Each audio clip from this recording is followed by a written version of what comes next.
दोस्तों नमस्कार। I hope आप तक मेरी आवाज़ पहुंच रही है। I am quite clearly audible to every one of you.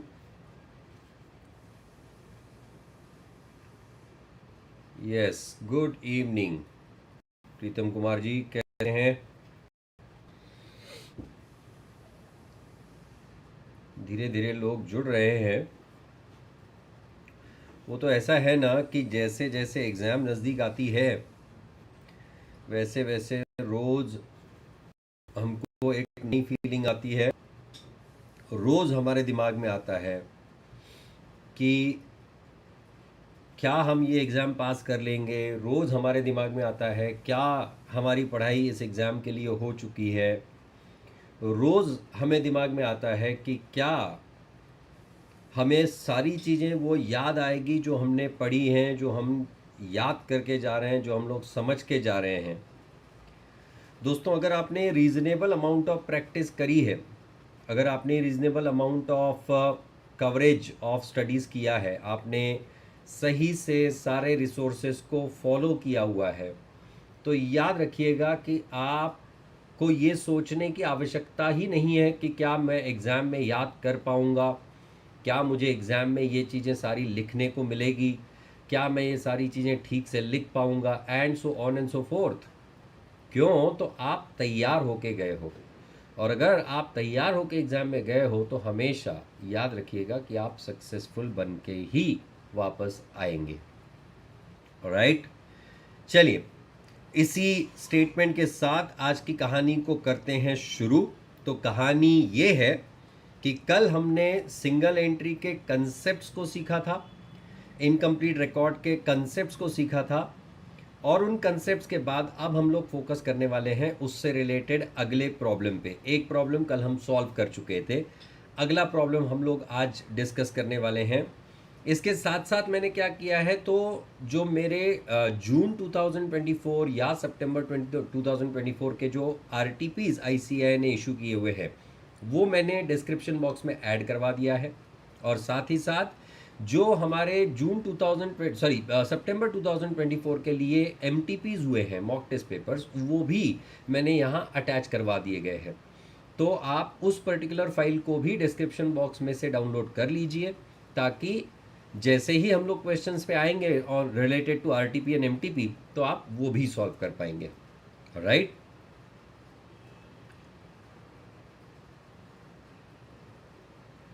Uh 2 minute और बचा हुआ है कुछ और, या एम्प्टी लाइंस एक्चुअली कुछ पंक्तियां लिखी थी मैंने, ये थोड़ा सा मेरे नॉर्मल भाव के विपरीत है। नॉर्मल जो मेरा नेचर है उसके विपरीत है, विपरीत इन अ सेंस थोड़ा सा अलग है, हटके है। मैं जनरली इस तरह की चीज़ें नहीं लिखता हूँ, बट कभी कभी ऐसी चीज़ें भी मेरे दिमाग में आ जाती हैं। तो वो कुछ ऐसा लिखा मैंने कि मैंने इश्क किया तेरे हुस्न से, तेरा हुस्न आफरीन। आप लोग ये ICAI के लिए कह सकते हैं, ICAI को पूरी तरह से कह सकते हैं कि मैंने इश्क किया तेरे हुस्न से, तेरा हुस्न आफरीन। मैंने इश्क किया तेरी अदाओं से, तेरी अदाएं आफरीन। मैंने इश्क किया तेरे हुस्न से, तेरा हुस्न आफरीन। मैंने इश्क किया तेरी अदाओं से, तेरी अदाएं आफरीन। मैंने इश्क किया तेरे अल्फाजों से, तेरे अल्फाज आफरीन। मैंने इश्क किया तेरे अल्फाजों से, तेरे अल्फाज आफरीन। मैंने इश्क किया तेरी रूह से, तेरी रूह आफरीन। मिलकर तुझसे मेरी कायनात हो गई, आफरीन आफरीन आफरीन। ओके, तो चलिए अब इन पंक्तियों के साथ आज की कहानी को करते हैं शुरुआत। क्वेश्चन नंबर 3 जो है आपके ICAI के मार्च 2024 की MTP में, उसको हम लोग डील करते हैं। Lucky does not maintain proper books of accounts. However, he maintains a record of his bank transactions and also is able to give the following information from which you are required to prepare his final accounts for the year ended 31st of for the year 2023. Daters opening दिए गए हैं, closing नहीं available है। Creditors opening available नहीं है but closing दिए हुए हैं। स्टॉक ओपनिंग क्लोजिंग दोनों दिए हुए हैं। बैंक बैलेंस ओपनिंग नहीं है पर क्लोजिंग दिया हुआ है। फिक्स्ड एसेट्स ओपनिंग 7,500 के हैं और क्लोजिंग 9,000 रुपए के हैं। Details of his bank transactions were as follows: receive from debtors 3,40,000, additional capital brought in ₹5,000, sale of fixed assets book value ₹2,500 at ₹1,750। 2,500 रुपए के फिक्स्ड एसेट्स आपने 1,750 रुपए में बेचे हैं, मतलब 750 रुपए का आपको हो गया नुकसान, जो कि जाएगा P&L अकाउंट के डेबिट साइड में। एसेट्स में एसेट अकाउंट को क्रेडिट किया जाएगा 2,500 रुपए से, और आपके बैलेंस ऑफ असेट है 9,000, मतलब there is a purchase of asset during the year. ये भी ध्यान रखिएगा। तो इसका मतलब ये हुआ कि हमें फिक्स्ड एसेट्स का अकाउंट बनाना चाहिए। Paid to creditors 2,80,000, expenses paid 49,250, personal drawings were 25,000 and purchase of fixed assets are 5,000। Purchase of fixed asset भी दिया गया है। इसका मतलब जो differential figure in fixed asset आएगा वो रहेगा असेट्स के ऊपर का depreciation, right. No cash transactions took place during the year. Goods are sold at cost plus 25%। Cost of goods sold was ₹2,60,000। अब इसके अलावा आपको और क्या ही इंफॉर्मेशन ये लोग देंगे, क्योंकि कॉस्ट ऑफ गुड्स सोल्ड के बेसिस पे आपको सेल्स की वैल्यू मिल जाएगी। जो सेल्स की वैल्यू आप डेटर्स को डेबिट करोगे, डेटर से कलेक्शन मिल चुका है, डेटर्स का ओपनिंग बैलेंस है, opening balance plus sales minus closing balance is minus collection is the closing balance of the debtors. Creditors को पेमेंट दिया हुआ है, उनका क्लोजिंग बैलेंस दिया हुआ है, तो वहां और आपके पास ओपनिंग और क्लोजिंग स्टॉक ऑलरेडी दे रखा है, तो इसका मतलब उसके बेसिस पे आप परचेस कैलकुलेट कर पाओगे। तो closing balance plus payment to creditor minus purchases will become creditors का opening balance, correct. Fixed asset के केस में जैसा कि मैंने पहले ही कहा कि आपको फिक्स्ड एसेट का अकाउंट बनाना चाहिए in the form of working note. तो पहले हम लोग क्या करते हैं, जो चीजें इक्वेशन फॉर्म में हम लोग सॉल्व कर सकते हैं उसको पहले कंप्लीट कर लेते हैं, और उसके बाद हम लोग इसका प्रॉफिट एंड लॉस अकाउंट और बैलेंस शीट बनाते हैं, राइट। चलिए, तो आ जाता हूं मैं इसके एक छोटे से trading profit and loss account और छोटा सा ही बैलेंस शीट। हम लोग बात कर रहे हैं मार्च 2024 की एमटीपी का, जिसका क्वेश्चन नंबर 3A है ये, right.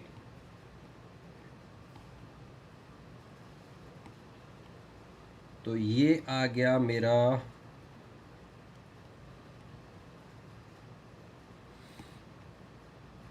Trading come profit and loss account.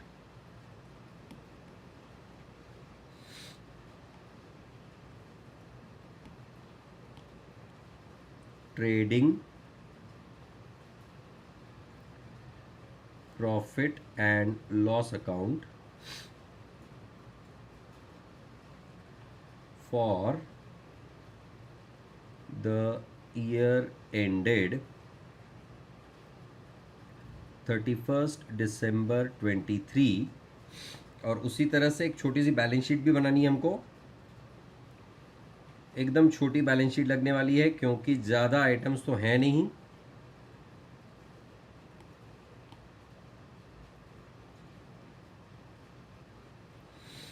तो ये आ गई मेरी बैलेंस शीट।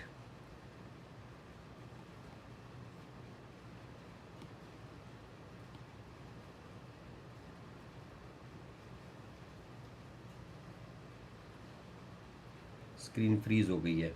ओके, 1-2 मिनट रुक जाइए, इसको ठीक कर देता हूँ मैं 1 मिनट में।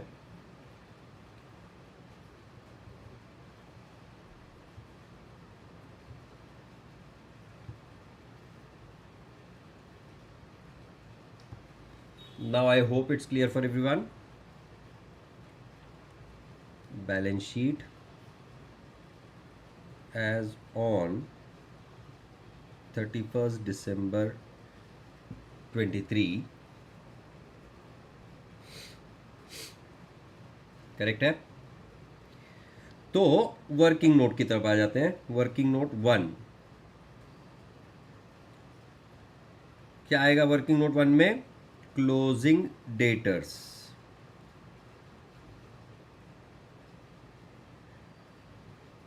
COGS is 2,60,000, correct.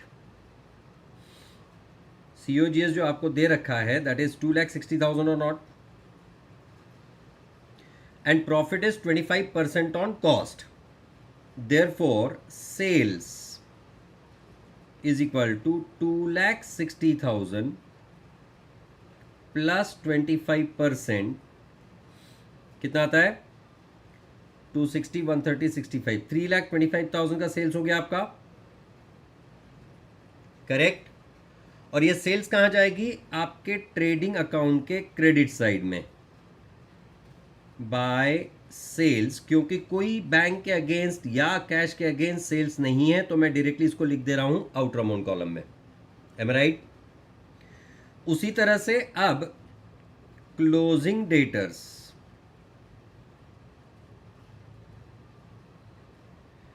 Is equal to opening debtors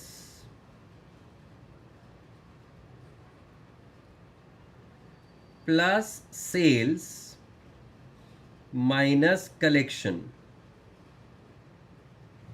मैं यहां पे डेटर का अकाउंट बनाने के बजाय उसके इक्वेशन फॉर्म में ही उसको आंसर करने की कोशिश कर रहा हूं। मेरा ओपनिंग डेटर कितना है जो दिया गया है मुझे, वो है 1,02,500 रुपए। मैंने सेल्स जो अभी कैलकुलेट की वो है 3,25,000 रुपए, और मुझे जो कलेक्शन फ्रॉम डेटर्स दिया गया है वो दिया गया है 3,40,000, करेक्ट। तो मेरे क्लोजिंग डेटर्स आ जाते हैं 87,500, एम आई राइट। और ये क्लोजिंग डेटर्स कहाँ जाएंगे, in my balance sheet on to the asset side sundry debtors. मैं ओपनिंग डेटर्स को हाल फिलहाल वैल्यू नहीं दे रहा हूं, क्योंकि जब हम लोग ओपनिंग कैपिटल फाइंड करने की कोशिश करेंगे उस समय पे इस पे ध्यान देंगे। So my sundry debtors comes to 87,500, correct है। अच्छा, इन द मीन टाइम हम लोगों ने बैंक का बैलेंस चेक कर लेना चाहिए कि क्या वो टैली हो रहा है, क्योंकि इन्होंने ओपनिंग बैलेंस दिया हुआ है, क्लोजिंग बैलेंस क्लोजिंग बैलेंस दिया हुआ है पर ओपनिंग बैलेंस नहीं दिया हुआ है। खैर, उसको हम लोग बाद में पता लगा लेंगे। नेक्स्ट, आगे इन्होंने ओपनिंग और क्लोजिंग स्टॉक की वैल्यू दी है, तो ओपनिंग और क्लोजिंग स्टॉक तो आ जाएगा आपके ट्रेडिंग अकाउंट के डेबिट और क्रेडिट साइड में, और साथ ही साथ क्लोजिंग स्टॉक आएगा आपके बैलेंस शीट के एसेट साइड में। सो टू ओपनिंग स्टॉक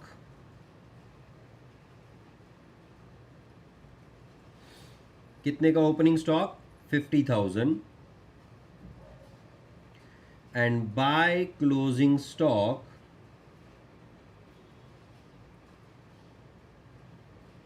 कितना 62,500, और साथ ही साथ स्टॉक इन ट्रेड आ जाएगा आपकी बैलेंस शीट के एसेट साइड में, क्लोजिंग वाला है ना। Stock in trade 62,500, am I going good, yes और नो। और अब आपको पता लगाना है वर्किंग नोट नंबर 2 के तौर पे क्रेडिटर्स का value. Working note 2 opening creditors, कैसे पता लगाएंगे हम लोग ओपनिंग क्रेडिटर्स। पहले आपको क्रेडिटर्स से टोटल परचेज कितना हुआ है वो पता लगाना पड़ेगा, करेक्ट। आपको दिया क्या गया है, आपको ओपनिंग स्टॉक दिया गया, आपको क्लोजिंग स्टॉक दिया गया, आपको सीओजीएस दिया हुआ है। COGS cost of good sold is equal to opening stock plus purchases minus closing stock. COGS कितना दिया गया आपको 2,60,000, ओपनिंग स्टॉक की वैल्यू कितनी है आपकी 50,000, plus purchases minus closing stock दिया गया आपको 62,500। I hope you are understanding what I am trying to do. और परचेस की वैल्यू इसलिए बन जाती है आपकी purchases is equal to 2,60,000 plus 62,500 minus 50,000, correct. ये तो खैर मैं डायरेक्टली ट्रेडिंग अकाउंट में भी कैलकुलेट कर सकता था। ट्रेडिंग अकाउंट में 2 ग्रॉस प्रॉफिट लिख देता मैं, 3,25,000 माइनस 2,60,000, दैट इज 65,000, करेक्ट। और उसी बेसिस पे जो बैलेंसिंग फिगर हमारे ट्रेडिंग अकाउंट की आती वो हमारा परचेज का वैल्यू बन जाता।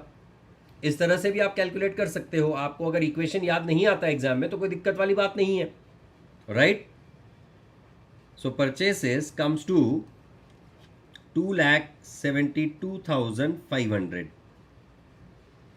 अब ये जो परचेज वैल्यू मिली है इसके बेसिस पे आप कैलकुलेट कर सकते हो आपके opening creditors.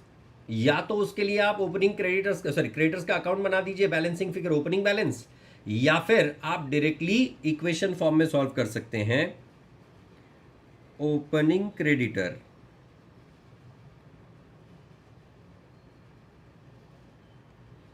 Is equal to closing creditor plus payments minus purchases.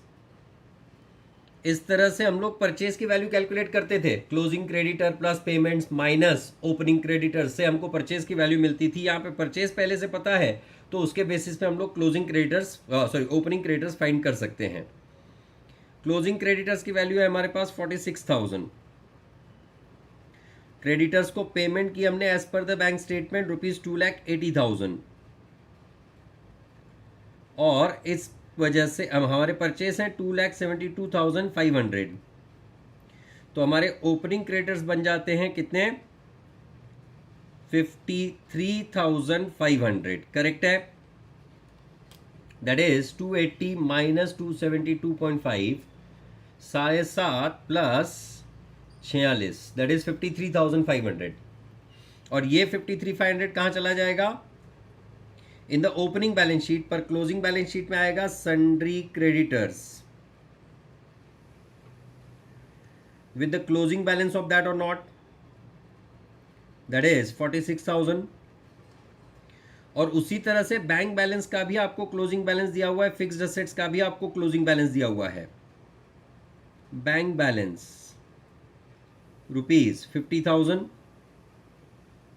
और फिक्स्ड असेट्स ₹9,000। अब मेजॉरिटी तो आपने सॉल्व कर लिया, बचा क्या? तो सिर्फ बैंक अकाउंट बना के आपको पता चल जाएगा कि आपका total of your assets total of your bank balance at the opening कितना है, और उसके बेसिस पे आपको ओपनिंग कैपिटल मिलेगा। ओपनिंग कैपिटल के बेसिस पे आप बैलेंस शीट क्लोज कर पाओगे, राइट। चलिए अब बैंक स्टेटमेंट के आइटम्स को एक बार वापस से खंगालते हैं। पहला item already receive from debtors हो गया। Additional capital brought in will be added to capital और not? So capital add brought in is how much? 5,000. Sale of fixed assets, 2,500 रुपए के फिक्स्ड असेट्स आपने बेचे हैं। तो 2,500 रुपए के फिक्स्ड असेट अगर 1750 में बेचे हैं तो to loss on sale of asset कितना? 2,500 माइनस 1,750, मतलब 750 रुपए। पेड टू क्रेडिटर्स ऑलरेडी हमने कंसिडर कर लिया, expenses paid, so to expenses is how much? 49,250. Personal drawings will be subtracted from the capital in the balance sheet. Less drawings, that is 25,000. And purchase of fixed asset, इसके लिए जैसा कि मैं बार बार कह रहा हूं कि you should be preparing an another working note, that is fixed asset account, working note 3, क्योंकि उसी से आपको डिप्रीसिएशन की वैल्यू मिलेगी on the fixed asset. Observe करिए, this is my fixed asset account,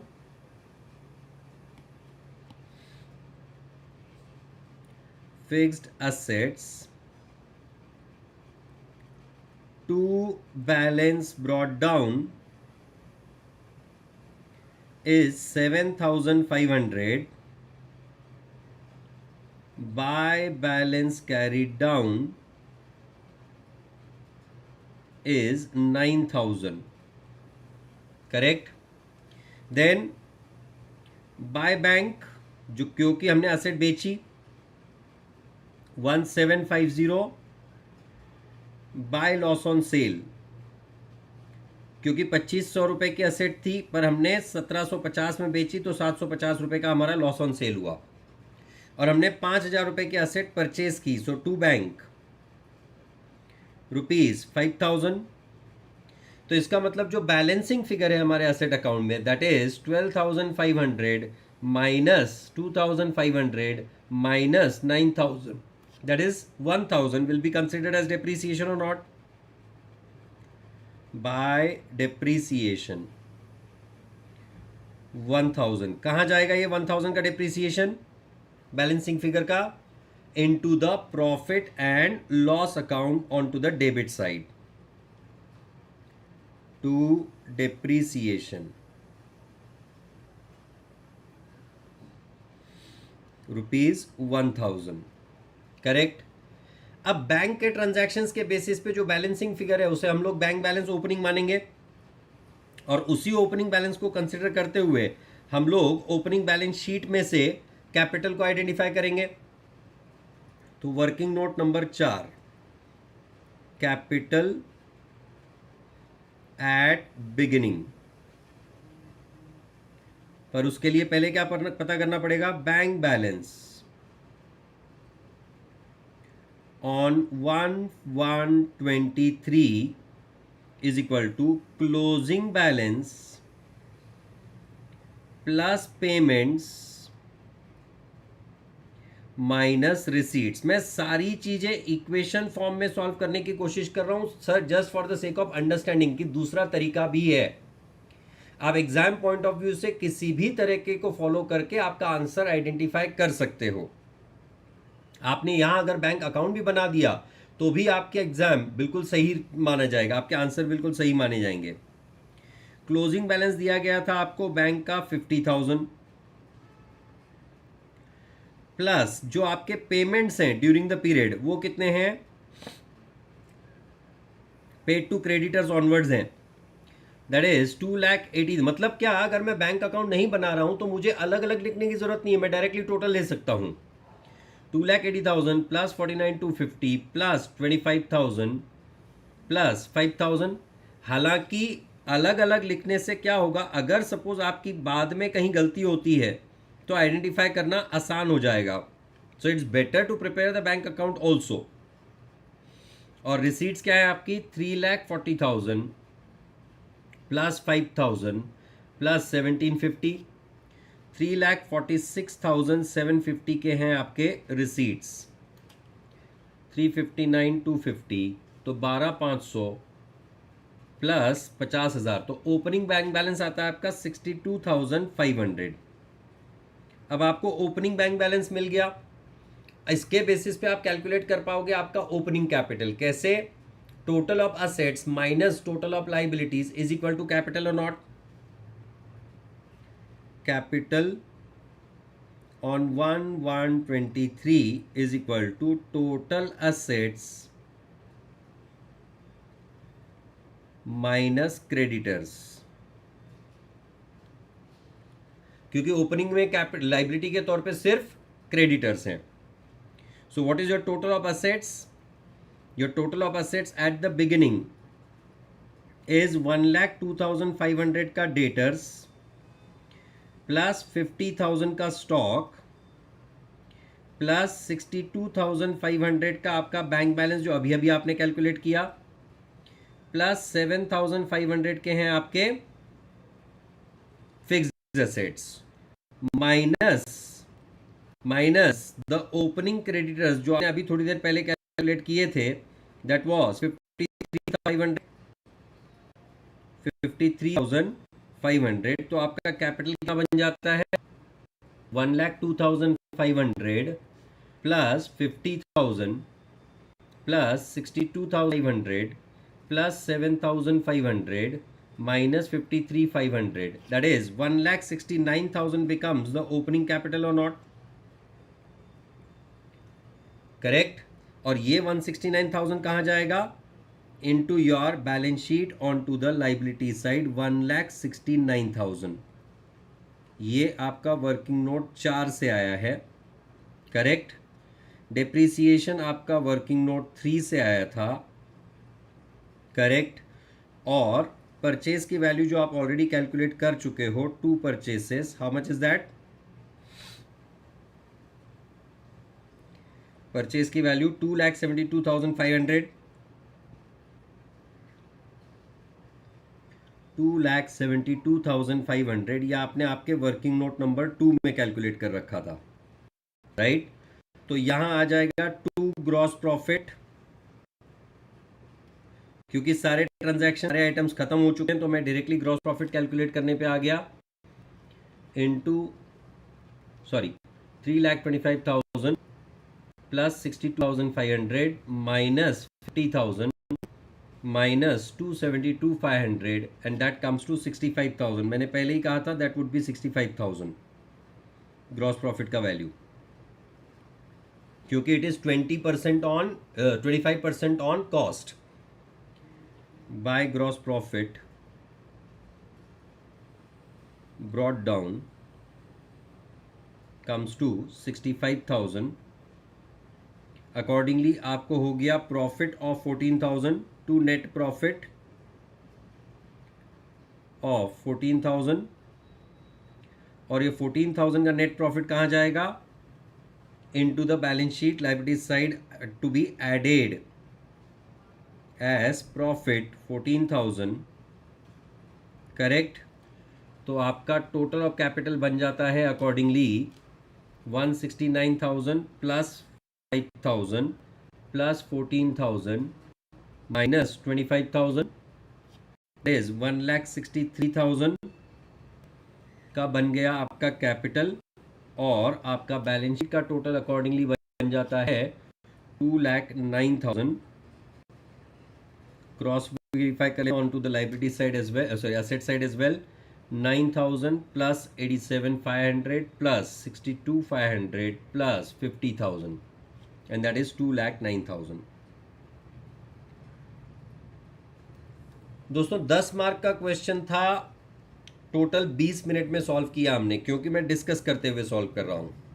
यही अगर आप इंडिविजुअली सॉल्व करते हो तो इसको हार्डली आप 15 से 16 मिनट लगाओगे, and which is reasonably a correct time to solve this kind of question within that 16 to 18 minutes, जो कि आपके पास समय होता है, दिया जाता है ICAI द्वारा, राइट।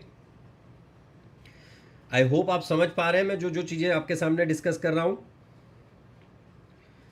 तो चलिए मैं अब आ जाता हूं अगले वाले प्रश्न पे, जो कि आएगा MTP में से, क्योंकि RTP तो हमने कर दी, सॉरी RTP में से, क्योंकि MTP तो हमने पिछली वाली खत्म कर दी। अगली वाली RTP MTP अब हम लोग डिस्कस कर रहे हैं। यहां से हम लोग उठाएंगे single and question account from incomplete records. Question number 10 है, ये RTP ऑफ जून 2024 है, right. Ankush keeps his books of accounts by single entry system. However, he is able to give you the following lists of his assets and liabilities in the beginning as well as at the end of the year. Cash in hand, opening closing दोनों दिया हुआ है। Cash at bank, opening दिया हुआ है, closing नहीं दिया है। बैंक ओवरड्राफ्ट है क्लोजिंग में।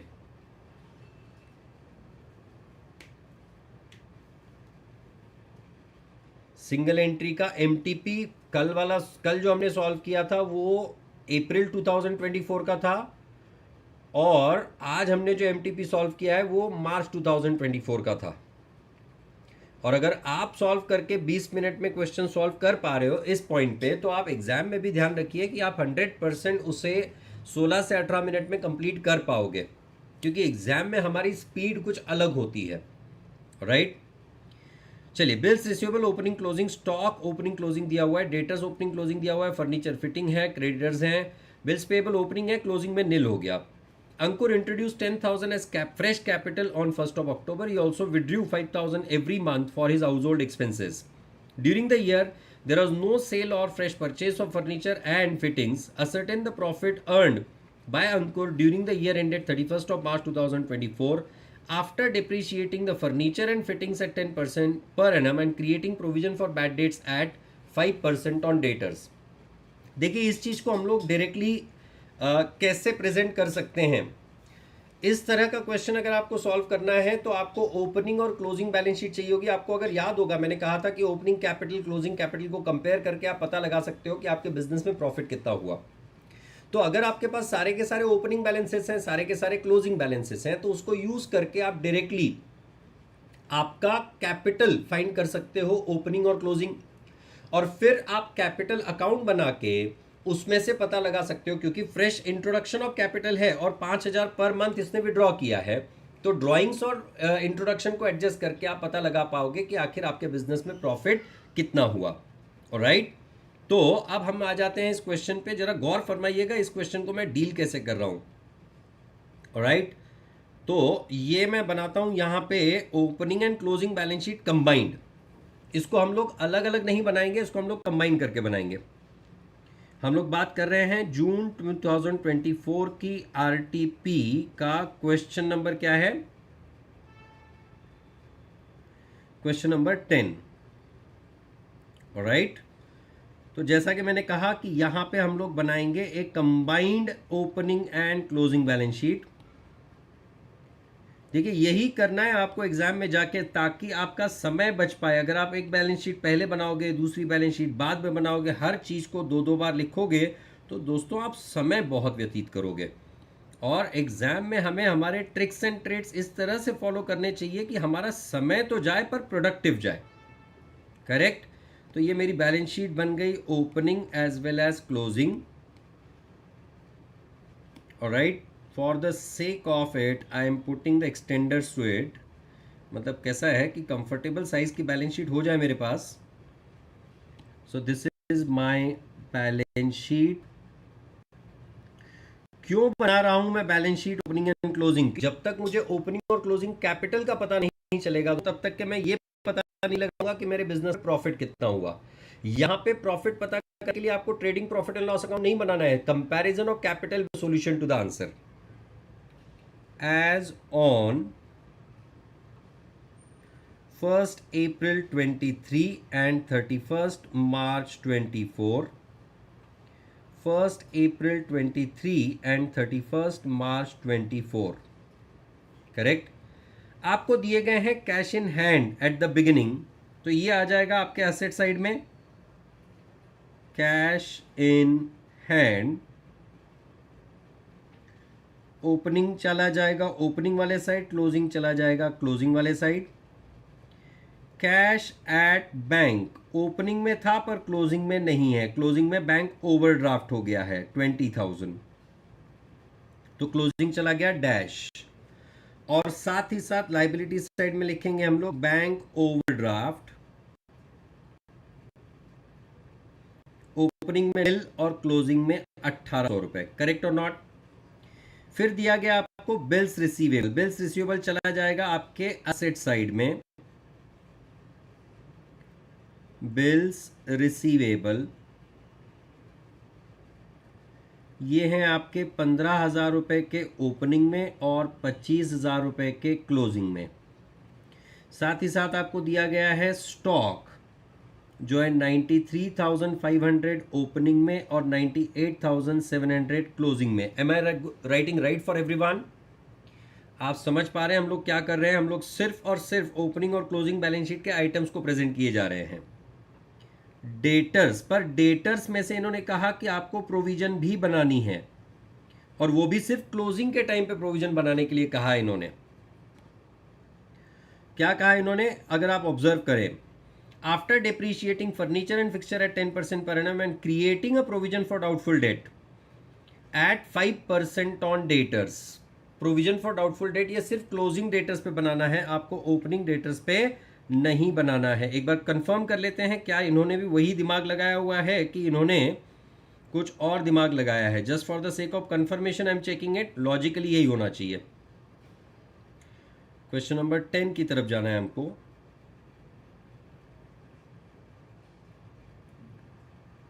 ये तो कैपिटल कंपैरिजन का स्टेटमेंट है, ये statement of affairs eight the beginning, statement of, देखिए ओपनिंग डेटर्स में से इन्होंने प्रोविजन सब्ट्रैक्ट नहीं किया है।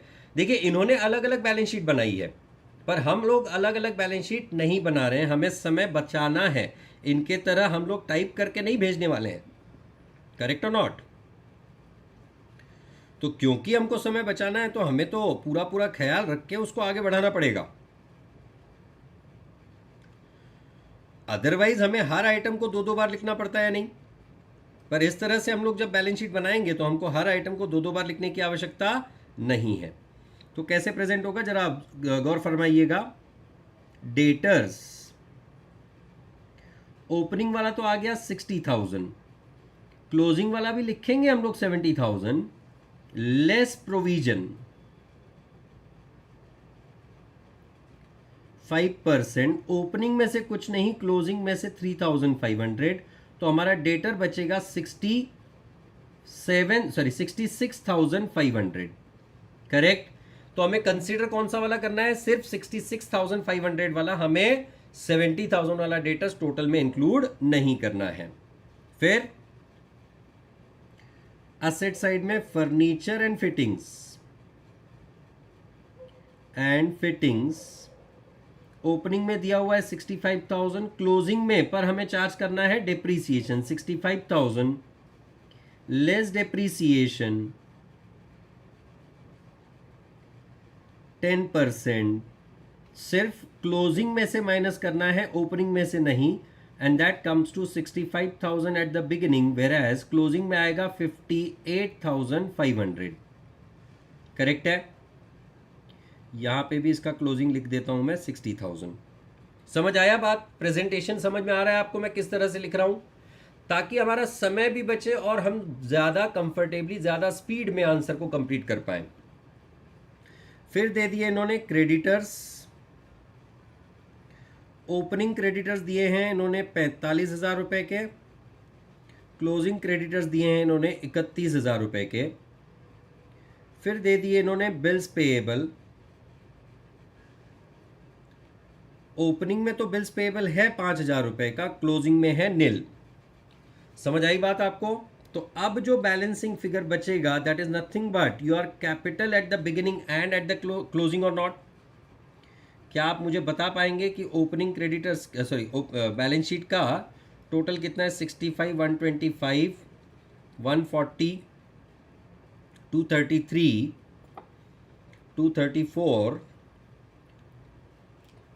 जल्दी से टोटल करिए। 65,000 प्लस करिए फटाफट टोटल, मुझे बताइएगा ओपनिंग बैलेंस शीट का कैपिटल का बैलेंस कितना है, ये आपने मुझे बताना है।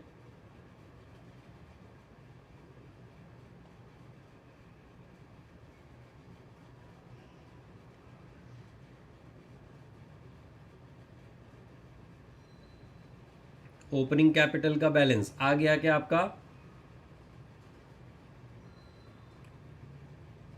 क्या आप कैलकुलेट कर पा रहे हैं?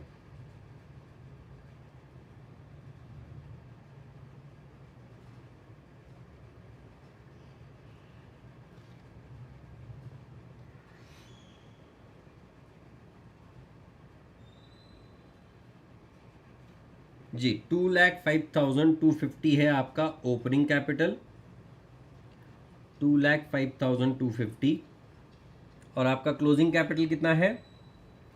2,17,300, बराबर है। अब आपको ओपनिंग कैपिटल की वैल्यू मिल गई, आपको क्लोजिंग कैपिटल की वैल्यू मिल गई। Opening capital plus introduction during the year minus drawings minus closing capital should be your profits और नॉट। या फिर आप इसे क्या कर सकते हैं, क्लोजिंग कैपिटल में अगर आपने ड्रॉइंग्स को ऐड बैक कर दिया, मतलब debit side of capital account की बात कर रहा हूं मैं। कैपिटल अकाउंट को अगर आप गौर फरमाएं, हमने ड्रॉ किया था, अगर आपको याद होगा तो मैं आपके सामने वापस से प्रेजेंट कर देता हूं। कैपिटल अकाउंट मैंने आपके सामने बनाया था। जी हाँ, ये अगर आप डेबिट साइड की टोटल माइनस क्रेडिट साइड की टोटल करेंगे तो बचेगा क्या आपके पास? या तो प्रॉफिट या तो लॉस, है कि नहीं? तो वही चीज हमको यहां रिपीट करनी है। चलिए अब पॉइंट आउट करते हैं हम लोग।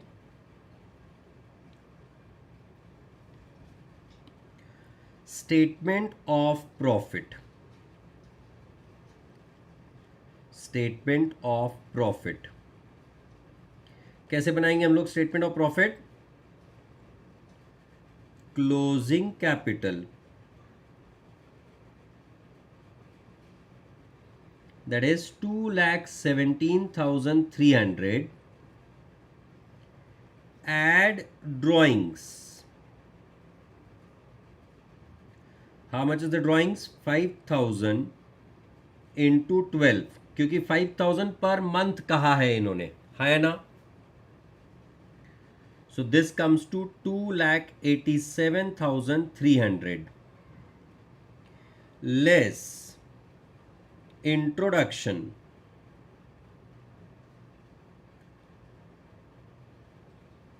of capital, that is 10,000 इन्होंने इंट्रोड्यूस किया हुआ है during the year, correct, less capital on 1/4/23 as per statement of affairs or balance sheet.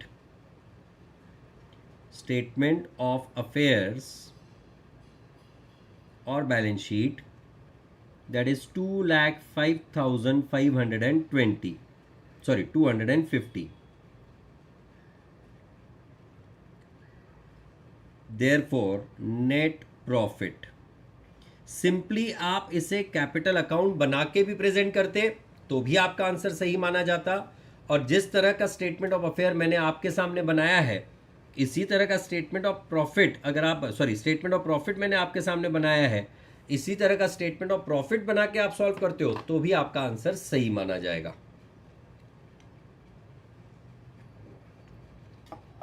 Alright, बातें समझ पा रहे हैं आप सारी की सारी?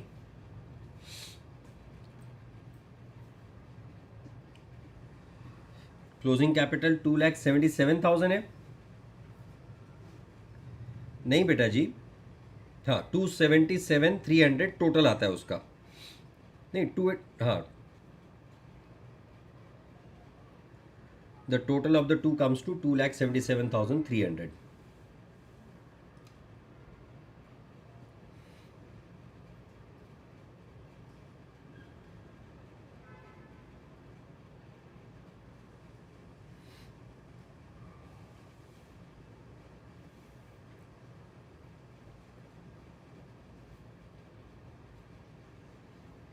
करेक्ट, चलिए फिर आगे बढ़े हम लोग अगले क्वेश्चन की तरफ।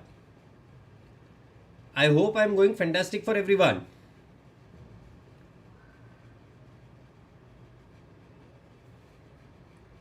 तो ये हो गई हमारी पिछली वाली आरटीपी। अब आपकी सितंबर 24 की आरटीपी भी हम लोग ऑब्जर्व कर लेते हैं।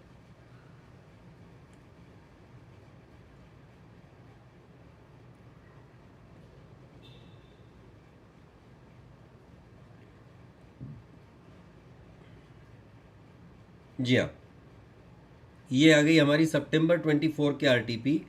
इसमें भी शायद क्वेश्चन नंबर 10 ही होना चाहिए, नहीं क्वेश्चन नंबर 10 पे तो नहीं है। ये फाइनल अकाउंट, ये नॉट फॉर प्रॉफिट और ये इनकम्प्लीट रिकॉर्ड। हाँ, क्वेश्चन नंबर 11 के तौर पे दिया हुआ है इन सितंबर 24 का RTP. Shivam Enterprises maintain their books of accounts under single entry system. The balance sheet as on 31st March 23 was as follows. Right?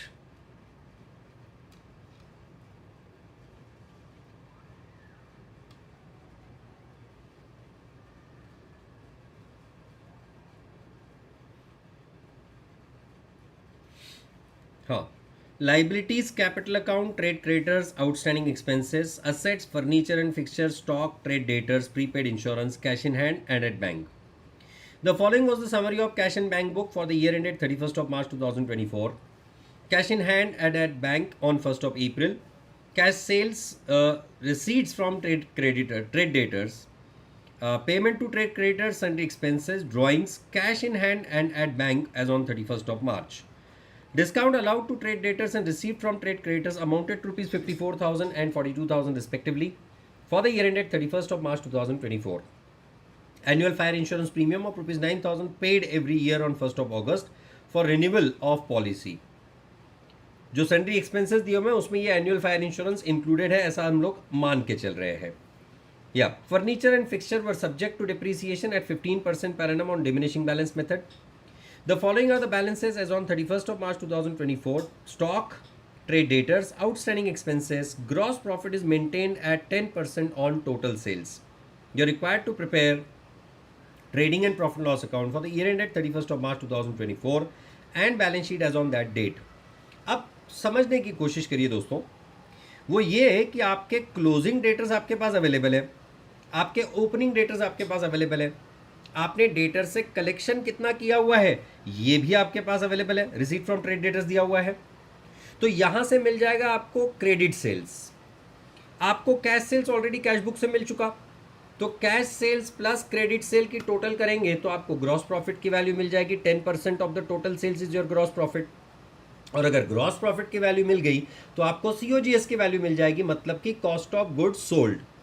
Cost of goods sold हम लोग कैसे कैलकुलेट करते हैं? Opening stock plus purchases minus closing stock. आपके पास opening creditors हैं दोस्तों, आपके पास payment to trade creditor है, और आपको क्लोजिंग क्रेडिटर्स का इंफॉर्मेशन नहीं दिया है, पर क्रेडिटर्स से जो डिस्काउंट मिला है वो पता है. तो सीओजीएस के बेसिस पे आप कैलकुलेट करोगे परचेज की वैल्यू, क्योंकि आपके पास ओपनिंग स्टॉक है, आपके पास क्लोजिंग स्टॉक है, और साथ ही साथ आपको सीओजीएस तो पहले से पता है. तो यहां से मिल जाएगा आपको परचेज का वैल्यू.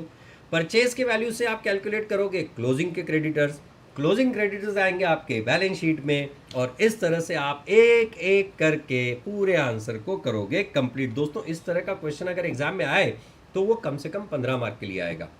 राइट. इंपॉर्टेंट क्या क्या है इसमें? तो इंपॉर्टेंट है आपका debtors account, creditors account, opening balance sheet जो ऑलरेडी दे रखी है, आपको अलग से बनानी नहीं है. कैश बैंक पासबुक दिया हुआ है, आपको अलग से बनाना नहीं है. तो trading P&L account and balance sheet ये हम लोग प्राइमरीली इसमें बनाएंगे. Am I going good?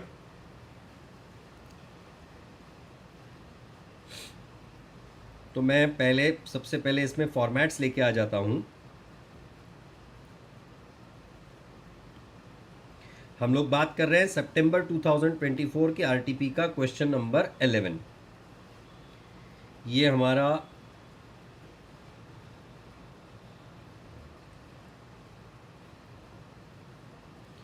मैं अभी 12th में हूँ कॉमर्स से, तो कौन सा बैच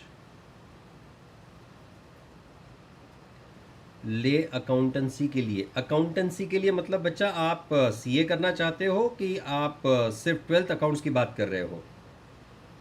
अगर आप सीए करना चाहते हो तो for sure for you I would suggest सितंबर 2025 का जो एग्ज़ाम है that will be a reasonable exam.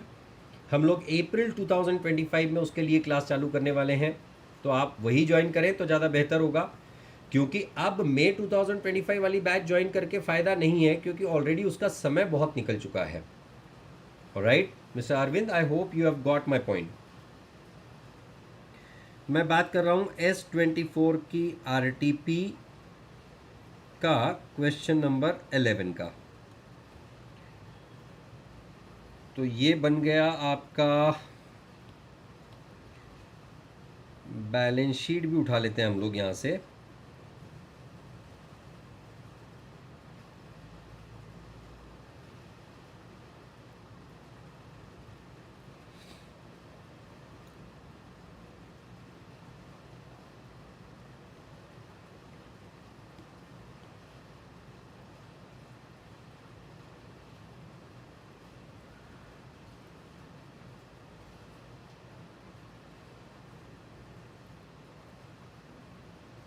और साथ ही साथ मुझे वर्किंग नोट के तौर पे क्या चाहिए?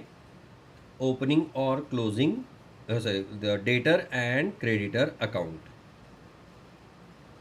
करेक्ट. क्योंकि इनसे हमको डिस्काउंट्स मिले हुए हैं, इनको हमने डिस्काउंट्स अलाउ करे हुए हैं, तो इसलिए ये अकाउंट्स इंपॉर्टेंट बन जाते हैं हमारे लिए.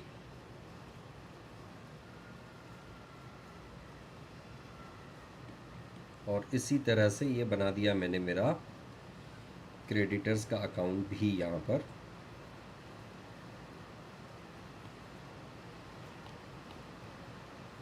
बारिश ने मज़ा कर दिया है। अच्छा, 12th स्टैंडर्ड के तौर पे 12th स्टैंडर्ड के साथ क्या करें, आपके पास बेटा एक ऑप्शन है।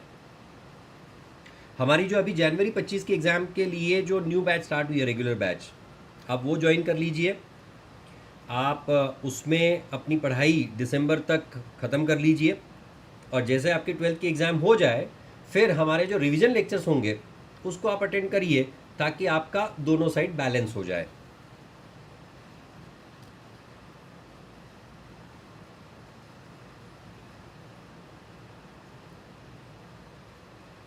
ऑलराइट, चलिए मैं आ जाता हूँ क्वेश्चन पे। हाँ, एडिशनल इन्फॉर्मेशन से स्टार्ट करते हैं। Discount allowed to trade debtors, क्या एंट्री करोगे आप?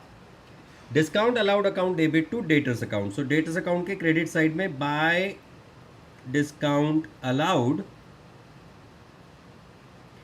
₹54,000, और साथ ही साथ डिस्काउंट रिसीव क्रेडिटर्स अकाउंट के डेबिट साइड में टू डिस्काउंट रिसीव्ड ₹42,500। और दोस्तों, ये जो डिस्काउंट अलाउड डिस्काउंट रिसीव्ड है, ये हमारे लिए एक्सपेंस और इनकम भी है, तो ये चला जाएगा आपके ट्रेडिंग P&L अकाउंट के डेबिट साइड में to discount allowed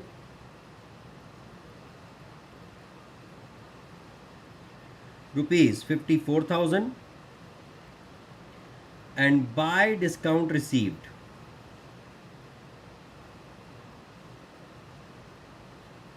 ₹42,500। Am I right? Batch का नाम बेटा जनवरी 25 के लिए जो बैच है वो आप ज्वाइन करिए। Please contact the office, they will give you the detail. I will seriously request you, actually मैं जो अभी डील कर रहा हूँ वो उनकी एग्ज़ाम बस 20 दिन पे रुकी हुई है, तो आप डायरेक्टली ऑफिस में डील कर ऑफिस में डिस्कस करके आपका रिजोल्यूशन ले लीजिए। अब इन्होंने कहा कि हम लोग इंश्योरेंस प्रीमियम पे करते हैं हर साल 9,000 रुपये, और अगर आप ओपनिंग बैलेंस शीट ऑब्जर्व करेंगे तो उसमें 3,000 रुपये का आपको प्रीपेड इंश्योरेंस दे रखा है। उसी तरह से इस साल में भी आपके बैलेंस शीट में आएगा प्रीपेड इंश्योरेंस, क्योंकि अगर आप साल के बीच में, मतलब कौन सी डेट को दिया इन्होंने, कौन सी डेट को पे करते हैं, ऑन 1 अगस्त एवरी ईयर, तो पिछले साल में अगर प्रीपेड था 3,000, तो उसी तरह से इस साल में भी प्रीपेड रहेगा 3,000 रुपये। Is it right? Prepaid insurance क्यों? तो 9,000 रुपये साल का प्रीमियम अगस्त से लेके अगले जुलाई तक का पे होगा, तो अप्रैल मई जून जुलाई 4 महीने का प्रीपेड होगा या नहीं? That is 3,000 and P&L account के डेबिट साइड में टू एक्सपेंसेस। अब यहां पे मैं इसको अलग से नहीं लिख रहा हूं, to sundry expenses, this is including insurance, ₹9,31,050। Otherwise आप क्या कर सकते हो, 9,31,050 add prepaid at the beginning, less prepaid at the end, 3,000 outer amount column 9,31,050। काहे भाई, आपने इंक्लूडिंग इंश्योरेंस लिख दिया, बात खत्म हो गई ना, right? Third adjustment, furniture and fixture are subject to depreciation at the rate of 15% per annum on diminishing balance method. Balance sheet asset side, furniture and fixture opening balance sheet में दिए गए हमको फर्नीचर एंड फिक्सचर ऑफ 1,50,000। अगर आप bank statement observe करें तो यहां पे किसी भी तरह का फर्नीचर परचेस नहीं है। Less depreciation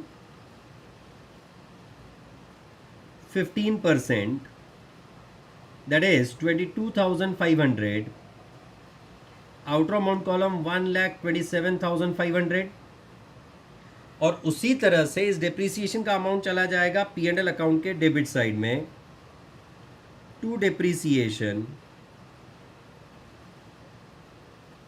rupees, how much is it, 22,500। Correct. आगे क्या हुआ, the following are the balances on 31 March 2024। आपका स्टॉक जो आएगा वो ट्रेडिंग अकाउंट के क्रेडिट साइड में चला जाएगा by closing stock ₹9,75,000 and at the same time इसका दूसरा इफेक्ट चला जाएगा बैलेंस शीट के एसेट साइड में, स्टॉक इन ट्रेड ₹9,75,000। अच्छा, इन्होंने 55,200 का आउटस्टैंडिंग एट द एंड दिया हुआ है और साथ ही साथ there is an outstanding expense of 67,500 at the beginning also. तो इसे हम लोग को P&L अकाउंट में एडजस्ट करना पड़ेगा या नहीं?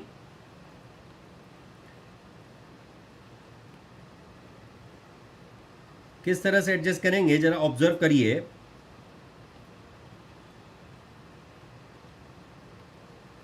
ये 931.50 आ गया आपका इनर अमाउंट कॉलम में,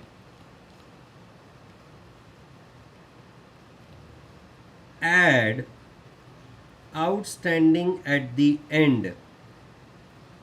कितना outstanding at the and?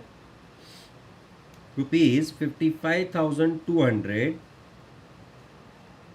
Less outstanding at beginning. क्योंकि आपके कैश बुक में जो दिया हुआ है वो तो अमाउंट पेड दिया हुआ है, इसीलिए इसको एडजस्ट करना जरूरी है। 67,500 तो आउटर अमाउंट कॉलम में चला जाएगा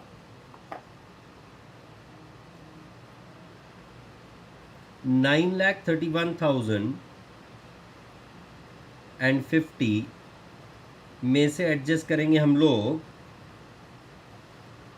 ओपनिंग और क्लोजिंग आउटस्टैंडिंग 9,18,750, करेक्ट। और क्लोजिंग डेटर्स और closing outstanding will be appearing in the balance sheet on to the asset and liability side respectively. Debtors 3,43,000, outstanding expenses ₹55,200 और साथ ही साथ डेटर्स का क्लोजिंग बैलेंस भी चला जाएगा डेटर्स अकाउंट के क्रेडिट साइड में बाय बैलेंस कैरीड डाउन ₹3,43,000। क्योंकि डेटर्स हमने वर्किंग नोट के तौर पे बनाए हुए हैं, याद रखिएगा आप। क्यों बनाए हैं? क्योंकि हमको क्रेडिट सेल्स आइडेंटिफाई करनी है ना। तो ये तो हो गए हमारे सारे एडजस्टमेंट। ग्रॉस प्रॉफिट का एडजस्टमेंट आखिरी में काम आएगा। अब आ जाते हैं हम लोग कैश बुक में वापस से। ओपनिंग कैश बैलेंस, ये तो आपके ओपनिंग बैलेंस शीट में अपीयर हो रहा है, तो उसको हमको कुछ नहीं करना है। कैश सेल्स चले जाएंगे आपके ट्रेडिंग अकाउंट के क्रेडिट साइड में। तो ट्रेडिंग अकाउंट के क्रेडिट साइड में by sales in that cash 1,10,70,000, correct. Receipt from trade debtors, ये चले जाएंगे आपके डेटर्स अकाउंट के क्रेडिट साइड में बाय कैश ऑब्लिक बैंक 27,75,000। फिर पेमेंट साइड में आ गए पेमेंट टू ट्रेड क्रेडिटर्स, ये चले जाएंगे आपके क्रेडिटर्स अकाउंट के डेबिट साइड में to cash oblique bank 1,24,83,000, correct. Sundry expenses हम लोग ऑलरेडी एडजस्ट कर चुके हैं। बैलेंस शीट के लायबिलिटी साइड में आएगा आपका कैपिटल, जो कि आपको ऑलरेडी दिया गया है दोस्तों। कितना? 6,75,000 लेस ड्राइंग्स। इसी में से हमको ड्राइंग्स को एडजस्ट करना पड़ेगा। कितनी दी गई हैं ड्राइंग्स? 3,60,000 की।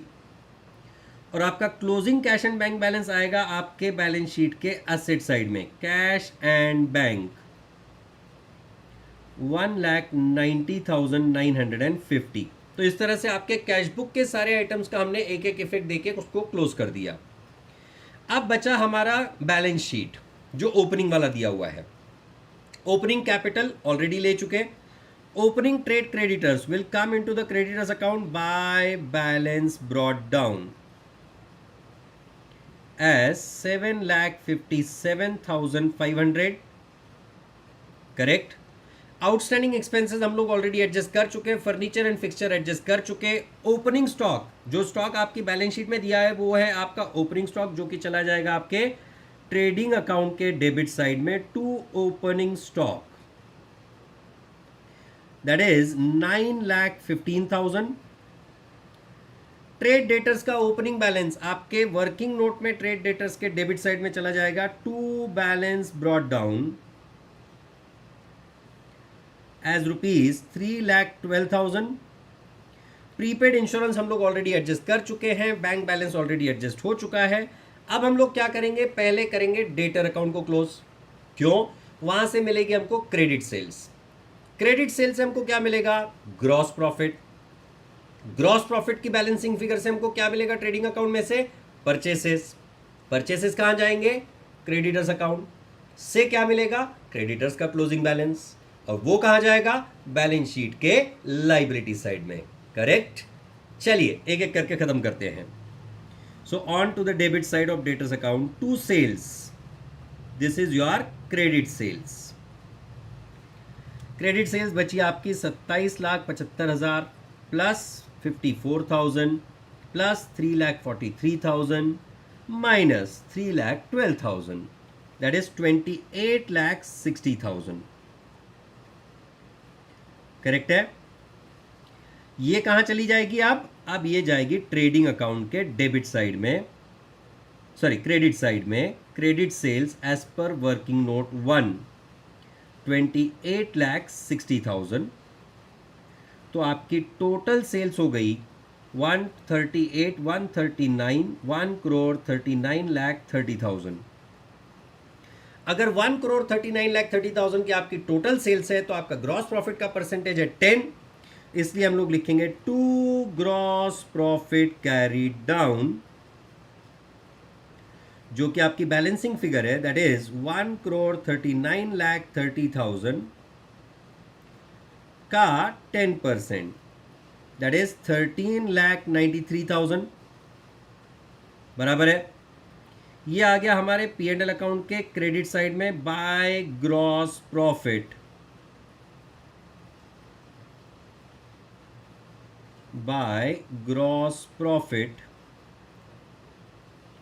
Brought down 13,93,000। इसको आगे बाद में डील करेंगे, अब पहले आप ट्रेडिंग अकाउंट पे फोकस करिए। ट्रेडिंग अकाउंट के क्रेडिट साइड की टोटल है 1,39,30,000 प्लस 9,75,000, वेर एज डेबिट में आपके पास 9,15,000 माइनस 13,93,000। तो आपके डेबिट साइड में जो बैलेंसिंग फिगर बच रही है ट्रेडिंग अकाउंट की, टू परचेसेस, ये आपकी बैलेंसिंग फिगर है। ये बैलेंसिंग फिगर आप कहां यूज करेंगे? क्रेडिटर्स अकाउंट में 1,25,97,000। हालांकि मैं इसका अलग से वर्किंग नोट बना सकता था, पर क्यों बनाऊं भाई? मेरा आंसर मेरे ट्रेडिंग अकाउंट में से आ रहा है, तो मुझे अलग से वर्किंग नोट बनाने की आवश्यकता ही नहीं है। करेक्ट। और ये कहां चला जाएगा? क्रेडिटर्स अकाउंट के क्रेडिट साइड में बाय परचेसेस। कितने हैं? 1,25,97,000। करेक्ट। और इसमें अगर मैं ओपनिंग बैलेंस जोड़ दूं 7,57,500 माइनस जो आपको डिस्काउंट मिला 42,500 माइनस 1,24,83,000, ये है आपके कल पेमेंट टू देम। तो आपका क्लोजिंग क्रेडिटर आ गया टू बैलेंस कैरीड डाउन। ये आ गई आपकी बैलेंसिंग फिगर 8,29,000 की। और ये 8,29,000 के क्रेडिटर कहां चले जाएंगे? In to the balance sheet on to the liability side. Creditors 8,29,000। अब क्या बचा? अब सिर्फ हमें हमारा P and L account close करना है और बैलेंस शीट को क्लोज कर देना है। पी एंड एल अकाउंट का credit side 13,93,000 plus 42,500 plus minus 54,000 minus 9,18,750, 9,18,750 minus 22,500। तो आपका नेट प्रॉफिट बचता है, टू नेट प्रॉफिट ये बचता है आपके पास 4,40,000 250, करेक्ट। और ये 4,40,250 will be added to capital और नॉट? एड प्रॉफिट 4,40,250, तो आउटर अमाउंट कॉलम आ जाएगा 7,55,250। और इस तरह से आपके बैलेंस शीट की टोटल कितनी बनेगी? Plus 675,000 minus 3,60,000, 755,250, 55,200 plus 8,29,000, 16,39,450 should be the total. Cross verify कर लेते हैं। 127,500 plus 3,43,000 plus 9,75,000 plus 3,000 plus 1,90,950, that is 16,39,450। Exactly same total पे ये अमाउंट होके जा रही है match. Did you people understand this? देखिए दोस्तों, मेरी तरफ से कोशिश यही है कि मैं आपको सही तरीके से, सही प्रोसेस के साथ, स्टेप बाय स्टेप आप किस तरह से आपके आंसर्स कैलकुलेट कर सकते हो वो पूरा सिखाऊं। और उसी कोशिश के साथ ये रैपिड रिवीजन सेशंस में ले रहा हूं, राइट। तो अब हमने सिंगल एंट्री के भी सॉल्व करके 5 क्वेश्चन सॉल्व कर लिए हमने, 4 या 5 कुछ तो क्वेश्चन सॉल्व किए हमने। और ये क्वेश्चंस भी अलग अलग वैरायटी के थे। कहीं पे ओपनिंग बैलेंसेस अवेलेबल थे, कहीं पे ओपनिंग बैलेंस शीट अवेलेबल थी, कहीं पे ओपनिंग बैलेंस शीट अवेलेबल नहीं थी, कहीं पे कैपिटल अकाउंट डिराइव करके हमको प्रॉफिट कैलकुलेट करना था। तो अलग अलग वैरायटी के क्वेश्चंस अलग अलग जगहों से, अलग अलग रिसोर्सेज को यूज करके हम लोग सॉल्व कर रहे हैं। और यही चीज आपको एग्जाम के लिए तैयार रखना है, राइट। तो आज मैं सिंगल एंट्री को देता हूं पूर्ण विराम। हमारे 3 चैप्टर कवर हो गए दोस्तों। हमने कंप्लीट कर लिया फाइनल अकाउंट, हमने कंप्लीट कर लिया एनपीओ, हमने कंप्लीट कर लिया सिंगल एंट्री। तीनों मिला के लगभग 25 मार्क का पेपर पकड़ के चलिए आप। तो आपका 25 मार्क यहाँ पे अश्योर हो सकता है। और मैंने ऑलरेडी आपको ई बुक शेयर कर रखा है, वहाँ आपके करीब करीब 40 मार्क कवर हो रहे हैं। तो 65 मार्क की पढ़ाई तो हमारी हो चुकी दोस्तों। बचे 35, मतलब कि पार्टनरशिप और कंपनी अकाउंट। कल शाम को 8 बजे हमारा लेक्चर रहेगा वापस। 8 से लगभग मैं 9:30 10 बजे तक ये लेक्चर ले लूँगा। और इस सेशन में हम लोग कवर करेंगे पार्टनरशिप के बेसिक्स, और पार्टनरशिप के प्रॉब्लम्स भी हम लोग डील करेंगे डिसोल्यूशन को छोड़ के, ऑलराइट। तो आज के लिए मैं रुकता हूं, कल फिर मिलेंगे इसी जगह, लगभग इसी समय। Thank you very much, bye bye.